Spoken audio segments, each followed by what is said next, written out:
man. No show prep, no solid plan. Skins a yarn, recants a tale. The esoteric approach won't fail. Tune in, it's time for Common Man. Common Man, Common Man. Charge the housewives like no one can. What'd you shoot? Where'd we play? Non-stop nonsense on deck today. Tune in, it's time for Common Man.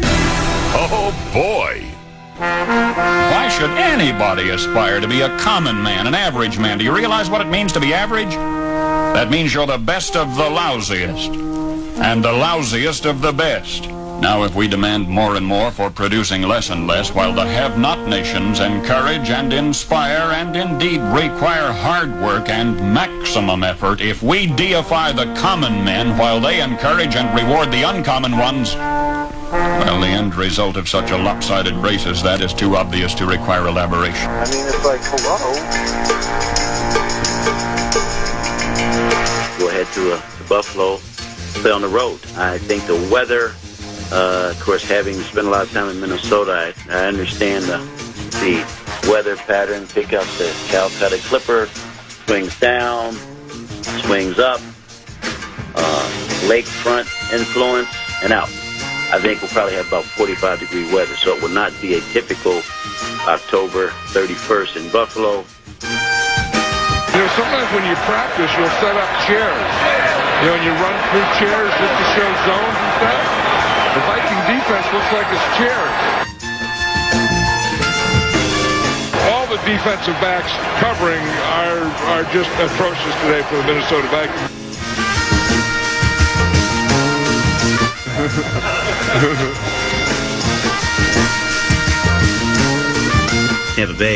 Tampa Bay. Let's play. I think we have a very good mix right now. I mean, the morning show does well, comparatively speaking, especially given what it has to go against. Dubers and I have done well, knock on wood, for 4 years. Common and Hartman have done okay, and Barrero is, in my estimation, the primetime player on our station, and cultivating a couple of kids in Sludge and Lake, and you know, we have the Vikings and maybe some things down the road. So I think we're strong right now. Huh? Enjoy the season. Mark, they can't pitch. They can't hit. What is with, I mean, come on.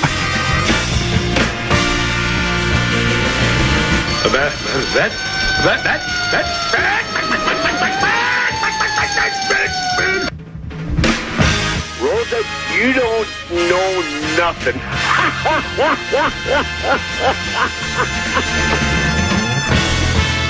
Well, there's that. Think there ain't, think there isn't, think there shouldn't, think there couldn't. Welcome back to the spotlight, young man. I never left. He's the clown from Brown. He's the fourth in the North. This is the Common Man, Dan Cole. It's the bright, hot spotlight. You had to be a big shot last night. I just was privy, part of a conversation between Barney the Purple Dinosaur and Nordo, plotting out some new segment.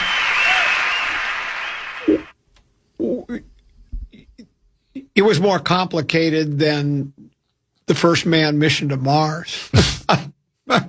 Oh, Norris. And, you know, and it just reminded me, you know, I know that I can be difficult to work with, but, and I know you do 534 and PST and program password and montages, but this is like vacuum sealed. I don't even know how you execute a segment like that. But that's why he's a national treasure. And that's why he's Barney the Purple Dinosaur. He's the Paul Allen Project. Man. Meanwhile, we're just going to throw a line in the water and hope something bites sometime today. That's all I'm hoping for. How about this? Now, you got to help me with this technological snafu. So I'm now driving Baby Brother Peter's vehicle. Baby Brother Peter has one of those Chevy Equinoxes, but he's not using it anymore. He's in San Francisco. The lease is going to expire at the end of the month, but I still have miles to chew up on that lease. I've already paid for him, so why not use him, right? Sure. So the car that I own, the Impala that I've been using for 6 years now, I'm just putting that to the side and saving miles on that. Every time I got my phone in there, maybe Deuce can help me, and maybe you can. Every time I turn my car on, the first thing I hear out of the radio is, well, this is, and I don't know what her name is, I should say it's Taylor Swift. This is Taylor Swift from Reuters, 10 minutes from Australia. It's June 4th. And then they start telling me the news of the day, and it happens every time that I can't stop it. I don't know how to turn it on. When I go to my car, I'm afraid to turn the car on because when I turn it on, I'm going to hear, this is Julia Childs from Reuters in Australia, and here's the news of the day. And then they have this tagline, the world in 10 minutes. And it just keeps coming out of my speaker of my car, and I can't stop it. And it's okay to get caught up with it's okay to get caught up with the news of the world. The wars, disease, and brutalities. That's a song from a line from a Pretender song called Show Me. I wish we could play it. I think we did play it back in the days. We played licensed music because we didn't care what went on the podcast. It's talk about the world. It says it's wars, disease, and brutalities, which is kind of really what the world is all about for the most part. Sounds accurate. Yeah, it sounds accurate. But anyways, so I can't get that up. Then here's the other thing. So I'm sure, you're a good employee. You're a timely employee. You already did your latest training exercise that was due today, right? You probably did it weeks ago, right? Yeah, I did it last week. I think last week. You know what? At least you're kind of human a little bit because, you appear to be one of those. When you were in school, were you a goody two-shoes? Do people still use that phrase? When we were kids, it was like, he's a goody two-shoes. Walk the straight and a teacher's pet kind of a guy. You strike me as Sounds that about kind accurate. of a guy. Yeah. Yeah. And, of course, I was the guy that always got sent out into the hall.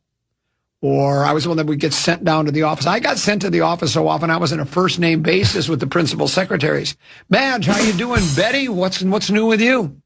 Magazine? No thanks. You probably went to detention more often in your first week of sophomore year than I did my entire life. Yes. Well, I didn't even go to school much. By the time I got to the sophomore year, I was... I recanted this tale before. When I was going into my senior year, I was 18 years of age, right? And if you were 18 years of old, you were an adult. So you didn't have to, your parents didn't control you anymore. So if you showed up late for school, they didn't call your parents because I'm an adult. I'm 18 years of age. So I would show up late every day, and I'd go up to the office, and I'd check in. I would always get there midway to 3/4 of the way through first period, and I would just fill out an excuse. Late, car wouldn't start. Then the next day I'd go, late, missed the bus. Late, had a flat tire. Late. I just came up with a different excuse every day. Of course, that's why I eventually never got a diploma and had to drop out of school. But, yeah, so that was the kind of student I was, but... So we had this training we had to have done, right? Today was the day, I think. Now, you remember the caddy that, who's the golfer? Was it Higo? Was that the golfer who was late to his tee time? And then they docked him 2 strokes and he fired his caddy. His tee time was 1:10. He showed up at 1:10 and 20 seconds. And the PGA said, that's late. It's not within the 1 minute, 10 minutes. It's so today. Why did he fire his caddy? Because he was late to the tee box. And that's the caddy's fault? He blamed the caddy. He took he went to the Chris Carter School of Fall Guys. he used his caddy as his fall guy. But so my question is, it was due today, but was today midnight? Was I late? I just completed the training just a few minutes ago before I got on there. I got here early today to do it, right? Did I technically get it in on the wire, or am I going to have to fire my producer? Blame you. Interim producer's fault. I don't think I could fire. I don't think they would allow that here. I don't think they'd let me do anything that has to do with personnel.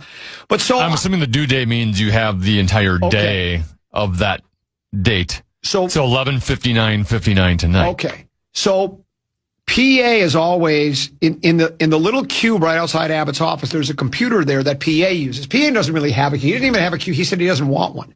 In our new reconfiguration where everybody's box. It's like a sardine can over there, right? But anyway, he does have his computer set up there, but there's no speaker attached to it other than there's this little box down there that I don't know what it is. It has to do with the internet anyway, there's a little tiny speaker. I could faintly hear it. So I didn't have a headset to plug into it. So I've got my ear down like this by the counter of the table, and I'm looking up at the screen, and I can barely hear what the person is saying. And people are walking by, and they think like I've lost something. If you drop something in your cube and you bend down like this, they're going, "Did you lose something?" I go, "No, I'm trying to listen to the speaker." And then they all just kind of moved on really quickly. And it did look ridiculous. It would have been perfect for digital. But then Greg Swedberg happened to have a headset that did plug in, and I borrowed it from him. I was able to do it. Thank God it wasn't a graded training session, because like on the first 3 questions, incorrect. And here's this latest one we did.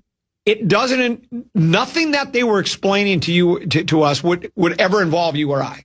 It was all basically more for sales and front office people, right? It had nothing to do with the producers and the hosts of shows. But I got it finished. I got a kink in my neck from it. And we're going to move forward, onward and forward. I'm happy for you. Well, there's plenty we have to get to today. We're not going to do Wheel of Topic. I have no game again. I shoot 76 from the gold tees today, move back to the whites, and I can't even finish the round. I picked up on the 4th hole when I hit a sand bunker shot, and it went across the street. Here's the thing. It went out of bounds, but then inbounds on the golf course on the other side of the street. Is that an inbound shot, or am I out of bounds? Because there's white stakes that it went over, but then it went into the part of the golf course for the 5th hole. That sounds good to me. Well, I didn't. I just picked up bitter. Anyway, Peek at the Purple coming up next. And a number of other topics to get to as well, including the NBA last night, and NHL's coming up. And the legendary one, Mark Rosen, will join us right about 2 o'clock, right here on the Common Man program, along with Tenna B right here on the Fan. The Common Man. Who cares about Common? Common is boring. The takes don't stop when the mics turn off. Check out the KFAN YouTube channel for exclusive videos, in-depth takes, initials and password games, and behind-the-scenes content. Search KFAN on YouTube and hit subscribe today. Really excited and delighted to promote the Minnesota Golf Association's Golf Day Minnesota. That's this Saturday. We'll be at the Meadows at Mystic Lake. We'd love to have you there. That's the host site. Golfers can enjoy exclusive on-course giveaways and special promotions all day long. Also, the launch pad golf will be open for fun games, great food, cold drinks, and giveaways throughout the day. The Meadows launch pad, or your hometown course, let's play. Just get out and play. Share your day using hashtag GolfDayMN. Learn more at mngolf.org. We'll be broadcasting live from there from 10 until noon. It'll be Tee to Green, myself, Master Pro Craig Warrion, and a ping guy, Paul Peterson, will be there as well. Time now for Peek at the Purple, brought to you by our friends at Affordable Electric. Minnesota storms can cause serious electrical damage, from lightning strikes to damaged service masts and power surges. If something doesn't seem right after a storm, do not ignore it. Affordable Electric provides safe, code-compliant storm damage repairs across the Twin Cities. 612-331-VOLT, 612-331-VOLT, or online at affordable-electric.com, affordable-electric.com. And remember, they are shockingly affordable. Here's a text message that came in. The definition of work smarter, not harder. PA working on a complicated segment with Nordo off air. Meanwhile, on the Grum, line 1, it's Warren from St. Paul. That is smarter rather than harder. And the results seem to be about the same. This is PA related on Peek at the Purple. This is an email that came into comment at KFAN.com at about 10:16 this morning, which I would not have checked unless Tenna B was kind enough to tell me. You know what, though? Because I can check my email on my phone now, I don't make it I used to make it a habit because I had to do it on my computer. So either at night or in the morning, I always did it religiously because I like to respond to people, right? Well, now that I have it on my phone, it's just like, I can get to it anytime I want. And all of a sudden I look and you have 368 emails. And not all of them are from listeners. A lot of them, you get them, right? How many interview requests do we get? Hey, common man at KFXN. And then it's something like, with the gas prices the way they are, have you ever thought about an electric bicycle? Jim Johnson is an electrical bicycle specialist. He'll come with the with the Electrical Biking Association of America. He'd love to come on and talk to your listeners about electrical bikes. Okay? We're not going to do that. And we get hundreds of requests like that. So, but anyway, I did check the email today, and it says, Common, the purple Kool-Aid was flowing out of control, 9-0. PST nominee at 10:10 today. Paul Allen doubled down with Lieber right now. He has Carson Wentz ranked as number 1 on the depth chart. He's not even taking reps with the ones. Is there even any footage of him throwing a ball yet? He just had shoulder surgery. Love the Grum. Kyle from Isanta. Oh my gosh. Now, Lieber did go with that, right? And apparently PA did as well. Where did they... I heard PA bring up Carson Wentz. In what world is Carson Wentz on the depth chart the number 1 quarterback right now?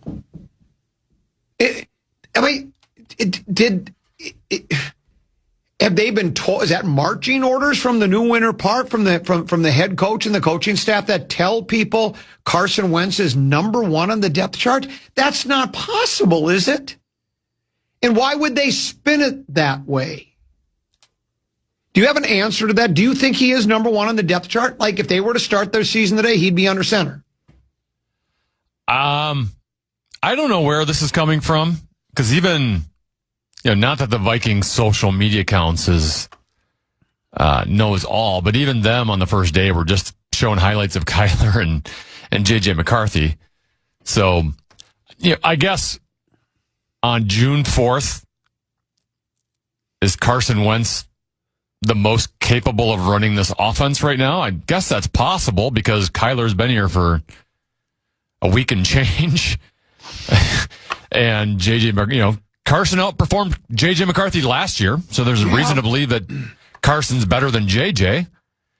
And, Kyler Murray's so early on that I guess it's possible, he's struggling to pick up the offense or just hasn't figured it out yet. So if you want to make the argument on June 4th, Carson Wentz is the best quarterback the Vikings have, I guess you could make that argument. I think it'd be... You could make that argument, I guess, but I don't know. It's one that I would buy into. I kind of think it's, and I know, we've had this discussion too where, ever since they started the Odas and we had the quotes where Kyler's like, hey, talk to him all the time. We're really working well together. And then they go and talk to JJ, says, it's like we're on other sides of the classroom. And my guess is we talked about, a lot of people are thinking he's pouting or what he's doing. I think it's just reality has hit him in the face. It's you and I discussed this. He lost one game in his entire high school and collegiate career. He's never known losing. He's only known success. He went to that IMG Academy for quarterbacks. That place where you study for 4 minutes a day and then you play sports for the other 8 hours. And he's drafted 10th overall, and he's going to be the starting quarterback. And that first week of the season, he was dreadful the first 3 quarters, and then it was just magical in the fourth quarter. He led the team to not 1, not 2, but 3 scores. They win the game. Awards come out on Monday or Tuesday, and it's J.J. McCarthy. He's the NFC Offensive Player of the Week. And then all of a sudden his alter ego comes out. He's number 9. And then all of a sudden, the struggles and injuries, and all of a sudden, you go from being the heir apparent as the franchise quarterback to they go out and get another guy that was a number 1 draft pick overall, won a Heisman Trophy. He had some success in Phoenix, and then it kind of got away from him, and to the point where Phoenix let him go. But So that's got to be a rude awakening for him. He's probably thinking, man, this just has not been going how it is. And so I think the Vikings telling him it's a true competition to keep his spirits up, right? I mean, even though to me the writing's on the wall, and we'll know more as we get out of Otis into mini camps, and then we get into training camp. The other thing is, Teneby, training camp is one thing when you're just in pads and shorts and a helmet, right? And you're throwing, you're doing, there's no hitting and all that, right? That's one thing. Then they'll have that controlled scrimmage with Baltimore. And, I don't know how much you can really learn from that either, because it's not like real game conditions where it's, all right, you're going to want to drive here, punt and do this and do that. And there's anything at stake as far as wins and losses. And then we know they don't play much in the preseason, but my guess is, I would think, being new to the system, Kyler Murray's going to have to play some preseason football. And I think they're going to want McCarthy to as well, don't you? Now, last year, they're not playing any of the starters. It's always most starters. Jefferson didn't play a snap, right? And I understand that. I get that. But then let's say they decide, well, we want to see Kyler in real action against, in our system against another team. But is he going to be playing with Jefferson, and is he going to be playing with Darisaw and playing with O'Neal and playing with Addison, or is it going to be second and third stringers? I think KOC, and maybe he's changed his mind, maybe he's evolved, but KOC has shown us that he doesn't care about preseason games. For him, it's the joint practices that mean more than the preseason games. Because even Sam Darnold, his first year here, he played like a series? His preseason that he was here? So I think Kyler Murray will maybe see the field for a series or two, and that's it for preseason. But it'll be the joint practices against Baltimore, where you'll get more looks of Kyler with the first team offensive line with his first team wide receivers, assuming, of course, they're all healthy. But again, how much can you learn from that? Because those are controlled scrimmages. I just don't know. To me, the only way you really know is when opening day, kick off your windows to play.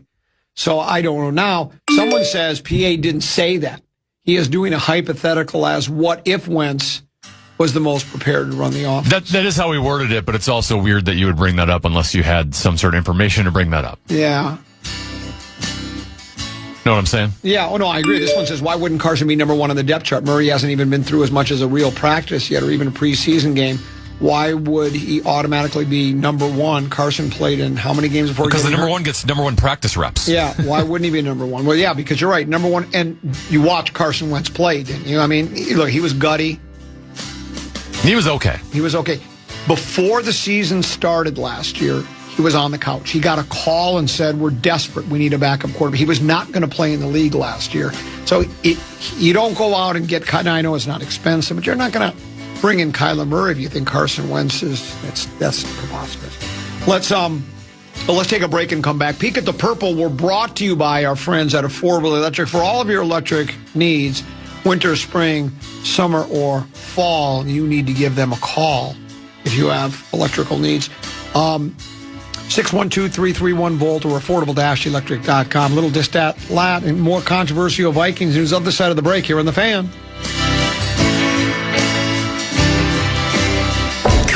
Corey. It's 250 years of America and $250,000 from KFAN. Each weekday through July 3rd, listen for your shot at your share with $2,500. Enter the keyword at KFAN.com beginning at 8 a.m. and make your dream American trip a reality. Couple 13, 14, pastime common. He's tend to be. Speaking of gas prices, tend to be. You drive a gasoline-powered car, right? Yeah, starting to regret that about right now. But roughly, what is it? How much does it cost for you to fill your tank? Roughly, do you think? Right now? Yeah, right now. Oh boy, we're getting in the $60, $70 range now. Okay, let's go with $60. Okay. I can save you money on your gas. When you get to half tank, go fill it up. It's only $30. Save money on gas. Brilliant! So it's genius. Fill it up 60. Then when he gets back down to half tank, put in $30 in it. costs you half as much to fill your tank. Brilliant. Thanks. I thought you'd think so. I wonder if anybody believes me now. I think I was in the vast minority when I said, well, the Wolves traded the wrong big man. They should have traded Rudy Gobert rather than Big Meow. Big Meow was simply brilliant last night. He was so good. And, of course, Brunson stole the show with the way he played in the fourth quarter. Remember, it was just a week or two ago, I told you how much I enjoyed watching Brunson play. I told Barrero that. I said, he's one of my favorite players in the league. And he showed why last night. This kid's like, he's 6'2", and he would not be denied last night. That was, even if you're not a member of the basketball community or somebody like me or just a casual, that was. And look, was it symphonic last night? Was it a symphony? I don't know. Probably not. I mean, anybody that understands the game of basketball more than I do could probably nitpick it and go, well, this was not good and that was not good. But that was a lot of fun to watch. I don't know if you saw any of it. Tend to be my guesses. Unfortunately, I did not. Yeah. I would have liked to. Well, here's what I want to ask you. Before that, you didn't. I don't know why you didn't, but here's what I'll ask you. For half the show yesterday, we were talking about your field trip with your kids. We were trying to figure out. Can you say where you went for your field trip? Well, it wasn't even like your prototypical field trip. It's not like we went to Como Zoo or anything like that. It was it was something that needed chaperones. So we walked to a park that was like, a mile and a half away. Okay. And then the kids just basically ran around. We played a little kickball on our section. There was baseball, kickball, basketball. There was kids playing on the playground. Okay. And then so it was mostly just, it wasn't really a field trip necessarily, just needed parent chaperones. What the hell's wrong with the school? They're going, field trip? Why don't they take them to Como's or take them to the park? They can do that on their own. This one's a lot cheaper. Yeah, well, that's true too. Yeah. They got ices, or whatever you call those. You like those. What did you have for lunch? Did you have lunch, too? Did not have lunch. It was after lunch. Because we were wondering, like, what if they had lunch, what you were going to do. We wondered if you had Uncrustables. I did hear that part. I was actually listening a little bit in the noon hour. Yeah, we were wondering if you were going to have Uncrustables when you were there. I knew Brett Blakemore was bad. I didn't know he was Corey Cove bad. Yeah. I don't know it was to that extent. How can you not like Uncrustables? Oh, Uncrustables are great. Well, he said like the smell of peanut butter makes him physically ill. Yeah. And look, at peanut butter is not even my favorite, but you give me an Uncrustable, whether it's grape, and do you prefer grape or, this is controversial. Yeah. You sure you want to get into this? I know you're a dog guy. I'm a cat guy. Are you a grape or strawberry Uncrustable guy? I like both. I do too. But if I had to make the choice, I would go grape. See, I'd go strawberry. I knew we'd be different. But they are both really good. And I never realized how good they really are. Baby brother Peter used to eat them as a kid. I think Deuce did too. And I used to look at them and go, what are you doing? Well, first of all, I thought it was just being lazy. I mean, seriously. I mean, you can't get a couple of slices of bread out, put some peanut butter and jelly in it that they actually now sell it prepackaged. But with those crusts off. The problem with the Uncrustables, though, is when you get them, you have to freeze them. Yeah. Right? You can't just let them sit. That's true. And then so anytime you want one, you got to let it sit out for 45 minutes before you can dig into it. Or put it under your armpit. That'll warm it up quick.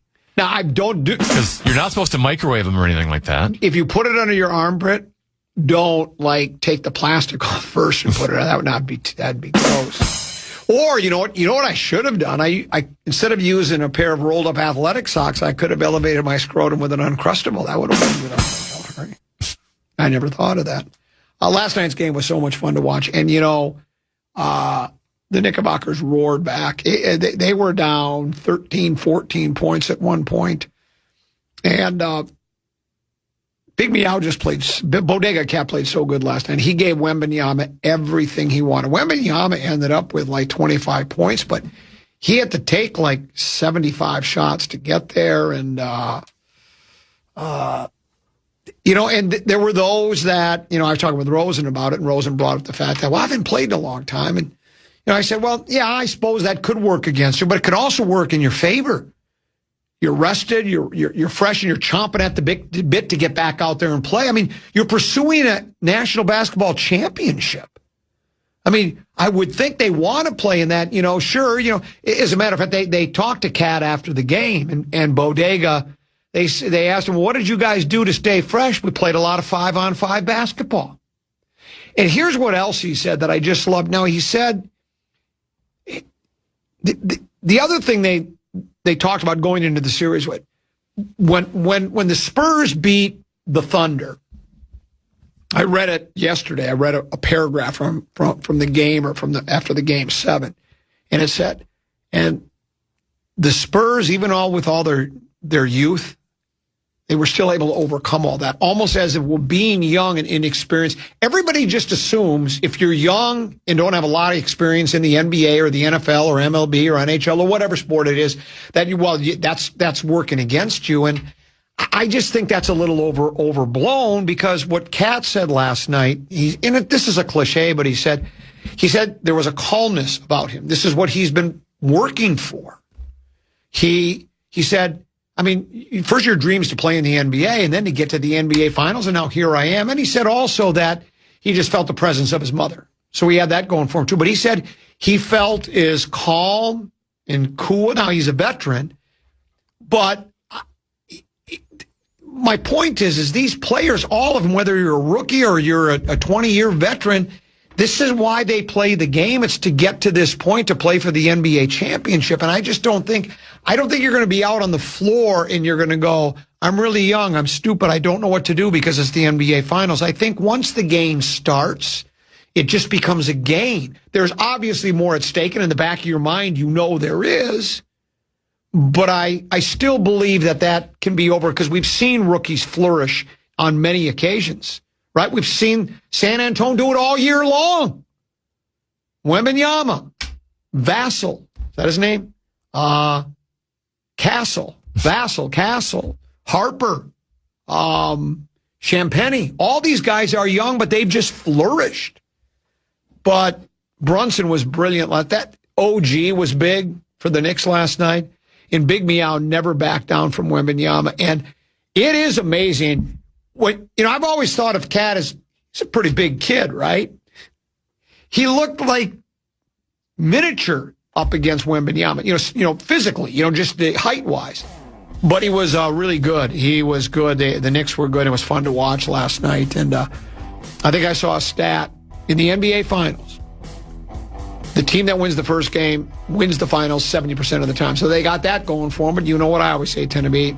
Just because it's always been that way, or 7 out of 10 times it's been that way, doesn't mean it's going to be. They'll have their hands full. Wembanyama was, after the game, he was pretty good. I mean, he talked about how, I just played bad. There's nothing more to it, but I'll be ready for game 2. And I think he does show some maturity beyond his years, because I don't think, it's not like he's like, at least outwardly and in his comments, he didn't act like, oh my God, what do I do now? And I'm going to have to curl up in the fetal position and take a long, hard look at myself and, do some, take, inner searching, look down deep into me. So it should be good at game 2. We're breaking early here. We're straddling the 45 because Kevin O'Connell is expected to address the media here in just a few short minutes. So we'll hear from KOC. That's next here on the Common Man program on The Fan.